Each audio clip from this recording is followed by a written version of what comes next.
All right. Hey everybody, this is Zach Rosen from The New Gay. I'm behind the camera, but in front of the camera is Gareth Campesinos from the band Hello. Los Campesinos. Hey, yes, I'm Gareth. Gareth is nice enough to give him a little bit of our time, to give us a little bit of his time, rather.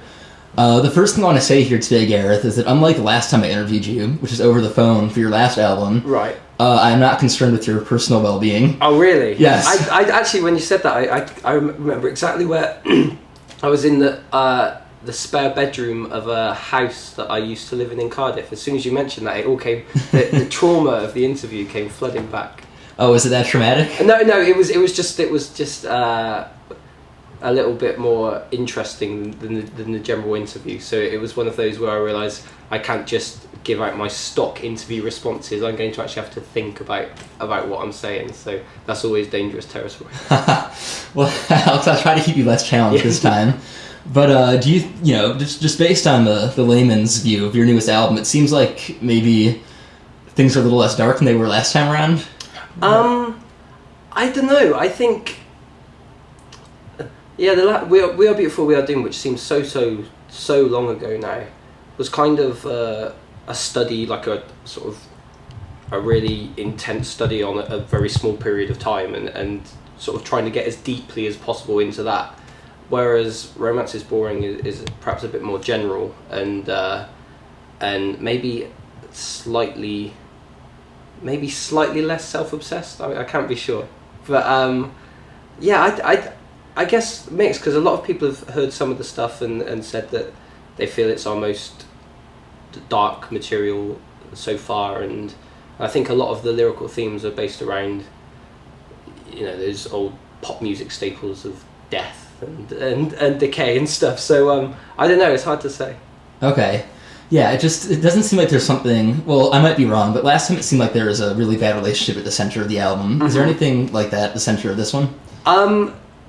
No, well, it's kind of, there's no relationship involved per se. I think a lot of it is focusing on, I don't know, I guess I feel almost, and it's I always hate saying it because people always just groan, but sort of feel like I'm not getting old, but getting older, and it's sort of, I think especially perhaps being in a band draws even more attention to that, because everybody in the audience is generally so young and enthusiastic, and I just feel myself like my knees aren't what they were 4 years ago, and it takes me a whole day to recover from a gig now. So I think it's a lot of sort of worrying about getting older and death and stuff, all exciting stuff like that.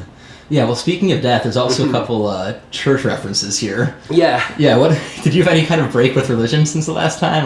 No, not at all. I think the reason that was so prevalent is because when I'm not on tour, I work as a gardener and do a lot of gardening in a cemetery, like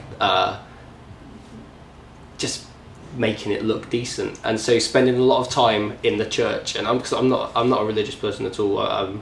It's not really something that has any influence on my life in any way, in a negative or a positive way, sort of thing. But I guess just being around it meant that my thoughts were dwelling on it a little bit, I suppose. But so yeah, I guess that I can only really write about what I know, and so fortunately I didn't write too many songs about the gardening side of things, but just the surroundings. And also, yeah, I mean, you're talking about being on stage with all these young people. I feel like someone like you is almost like a child star, and that a lot of people are watching you grow up. I kind of am aware that I'm leaving a pretty definite documentation of what I've been through in the past. What I've been through, that makes it sound so dramatic, but what, like, the last 4 years or so of my life. So I don't know if that will prove to be a good thing or a bad thing, but it probably doesn't leave me much opportunity to make money from writing an autobiography or anything, because it's already all out there. So.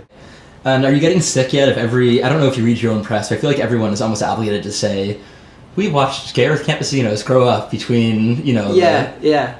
I feel myself, like, lyrically and just generally, I've grown up a lot since Hold On Now Youngster 4 years ago, so the fact that people agree, although it's not really a deliberate move on my part or on the band's part to attempt to sound more grown up, it's just been a natural thing, and the fact that people see that the same as we do is good, I guess. Okay.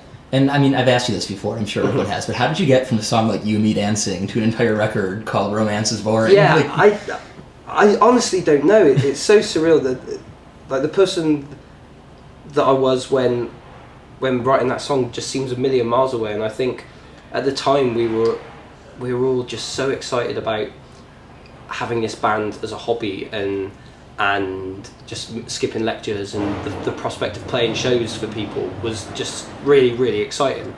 And it's kind of a different sort of excitement now because there's this extra pressure and expectation. And then what do you think is coming next? Are you going to keep this breakneck pace of recording? I think we would love to, but we're kind of busy with like touring this record and then festivals all through the summer, and then we'll get, I guess by the time we get to September, October, there'll be time. But we've not spoken about it yet, probably because we just know that we'll know when it's going to be time to do it, and it won't be too long. But I kind of like the idea of doing an EP next, like a big EP, like 7 or 8 tracks, and sort of something that we can really conceptually get our teeth into. Because Romance is Boring at like 14, I can't remember if it's 14 or 50 tracks long. It's like a real mouthful, and it was like very draining to record, and I think it can be a little bit of a draining listen as well. But so to work on something a little bit smaller that we can really meticulously go through would be nice. So I'd imagine we'd be recording in some form before the end of the year, but that's just hopeful thinking. As long as a record label encourages us to do so, we'll be there. Awesome. Anything else you want to tell everybody? I don't think so. That I always feel put on the spot with that, because I don't think anybody wants to hear anything that I've just said. So I don't want to come up with things off the top of my own head to pour upon people. But just in your music. Yeah, exactly. If I answered that question, that would probably be one less song that we could have on the new record. But no, thanks for watching. Is all. Of course, yeah. Thanks for talking. No worries.